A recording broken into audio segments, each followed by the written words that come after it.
Hello and welcome to our Community Spotlight. I'm Angie, and Dave Bizesko with the United Way of Logan County is on the screen, just one of many. Dave, who are you bringing with you today? Well, today, Angie, we are blessed to be joined by Christy Barnes from Mary Rattan Hospital, Adam Sorensen from the Mental Health, Drug, and Alcohol Services Board of Logan and Champaign County, and Donna Peachy from the Logan County Health District. And they are representing, with United Way, 4 of the 5 funding partner agencies that participate and coordinate the every 3-year community needs assessment here in Logan County. And this big project was just completed about a month ago with the results that came out that kind of help us reveal what are the biggest human service needs that we have here in Logan County, and in particular, how they affect health in our community. Donna, I know that in your case, the health district, Christy, in your case, the hospital required to do a needs assessment every few years. And so we got some other partners involved to kind of get this project going. And it's been happening for the better part of a decade now. And it's really something that served our community well. Can you talk a little bit, Donna first, then Christy, about kind of how that has all come together over the course of time? That is correct. We each have our requirements to do this needs assessment so that we are meeting the real needs in the community. So it's not just us deciding what the needs are. It's doing surveys and focus groups so that we can hear from residents in Logan County. And so we collect data, and then community members get together and help to prioritize and decide which of those are the most important for us to work on. Christy, your feedback on the needs assessment? Absolutely. The hospital too is required to do a needs assessment every 3 years. And that is because Mary Rattan is a not-for-profit hospital. So we need to show how we're giving back to the community and meeting those needs. Just a big example of how that has impacted the community is the urgent care center. Several years ago, we heard from the community that that's something that we needed. And that's how all those plans got started, and how we now have that wonderful service in our community. So we have, and you can access it on any of our organization's websites. And I should point out Community Health and Wellness Partners, the 5th funding partner, unable to have a representative with us today. But you're talking about a 79-page report that chronicles all of the results from that needs assessment, results from the surveys, input from the focus groups, and a lot of secondary data collected from all sorts of resources from throughout the community that really come together, that spells out what the top needs are in the community. And the number one need, Angie, would you care to guess what the number one identified need might be? This is like Family Feud here. Survey says. I'm good. I mean, I would have said food insecurities, but we have so many food banks. So maybe that's my answer. It's not it. Even though we had more than 1.3 million meals served in Logan County a year ago by the different organizations in town, not the number one need identified in the needs assessment. It was, in fact, mental health, with substance abuse a close second. So Adam Sorensen with the Mental Health, Drug, and Alcohol Services Board, maybe not a surprise, especially coming out of the COVID year here, where we have so many people struggling with anxiety, depression. What are some things that you saw from that report that maybe were, maybe weren't a surprise? Yeah, it's really not surprising that mental health and substance use came in again. I mean, this has been a trend now for years, where these rise to the top. And it, I mean, if you look at food insecurity, mental health, employment problems, it's there's kind of a lot of overlap with vulnerabilities. One of these things, and I'll level with you, is that there's just a historical stigma about talking about mental health or substance use disorders.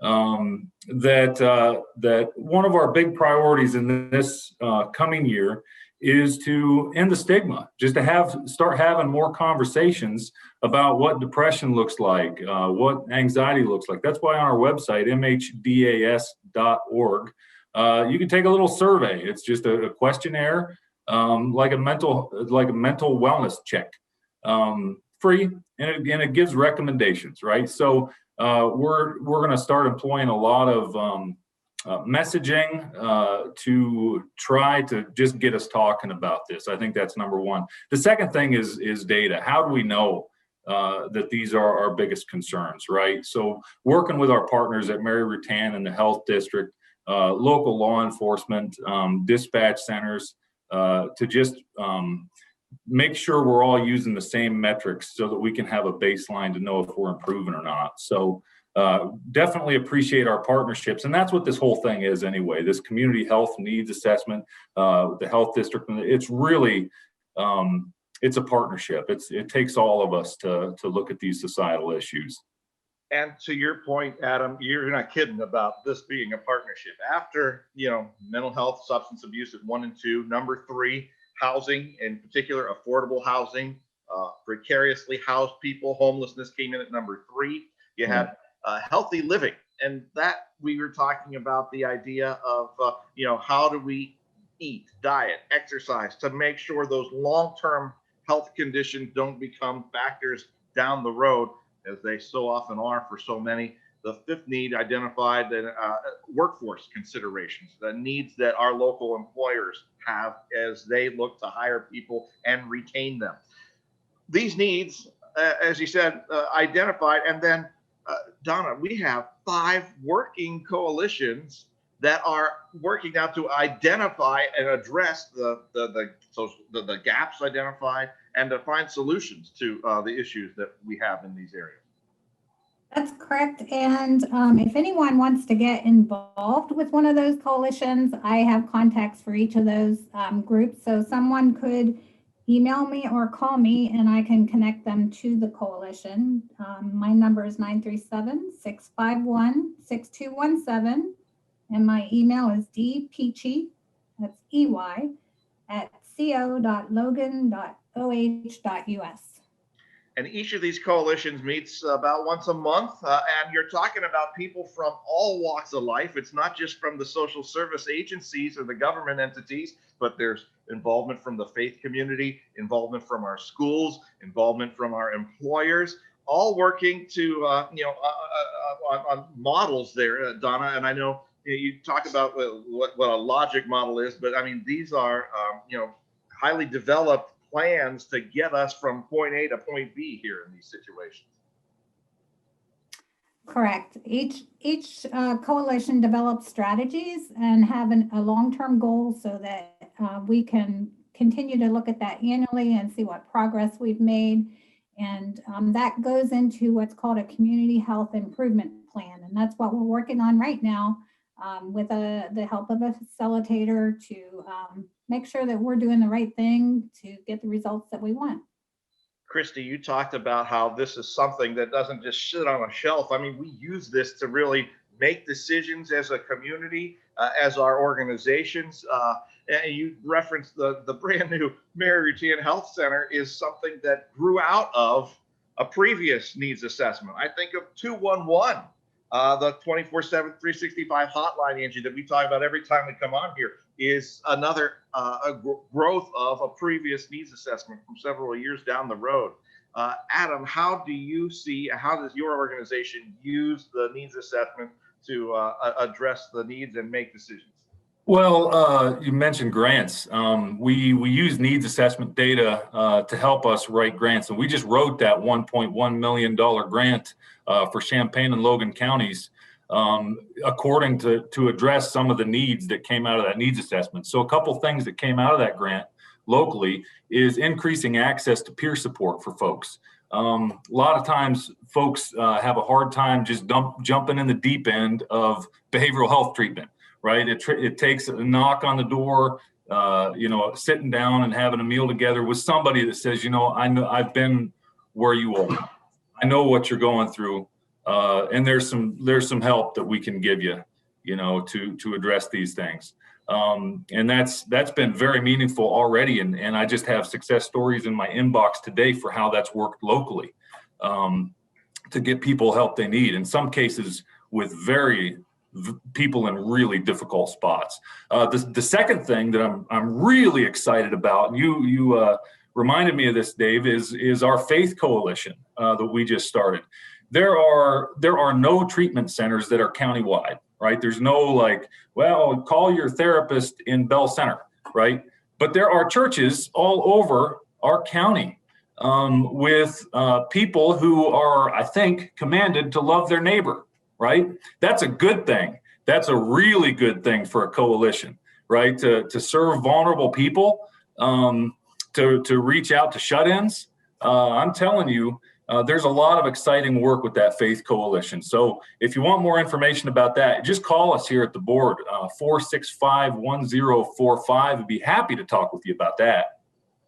And Christy, like we just said, the 5 different working coalitions meeting on a regular basis and then coming together with what we call the Coalition Advisory Board, so that, again, even the coalitions don't work in a vacuum, with quarterly CAB meetings, the idea being that the leaders of all these different groups come together with other government and community leaders, civic leaders, to keep them informed on all of the progress that takes place on an annual basis. Absolutely. CAB has been very helpful to the Healthy Living Coalition, specifically, just giving us a group that we can share our thoughts with. And perhaps we just need a door opened. Maybe it's like our winter walking program. We wanted to get that program out to all the county schools, and we didn't have resources, who to contact, or how we should go about that. And with representation on CAB being there, it was a very simple process. We just explained what our need was, and we were able to get that information, and it's been successful. We now have the winter walking program at 4 area schools. And it's incredible because they've taken that on as their own projects, which is pretty neat. So Angie, you can see we have real life examples of how the community needs assessment is used on a regular basis. Here at United Way, we use it to guide our funding decisions. And I think about how, look at this, 5 years ago, we had $0 on a regular allocations basis going to support mental health programs in our community. We now have 4 funded agencies that receive annual United Way funding as a result of the needs assessment, and say, oh, we got to pivot some of our United Way support because this is a more identified need in our community. It's an area that needs addressing. So we use it religiously to prioritize how donor dollars should be spent to meet the biggest social service needs here in Logan County. Can I ask a quick question? Is there a way for people to actually see maybe a summary? I know this is a big document. Is there a summary that's available somewhere? I know somebody has it posted. The document itself has an executive summary on the final 4 pages. And the document itself is linked on our website at uwlogan.org. And I know it's available on all our partners' websites as well. So you've got Christie's at the Mary Rutan, Adams at the Mental Health Drug Board, and Logan County Health District, Community Health and Wellness Partners. We all have the needs assessment linked on our website.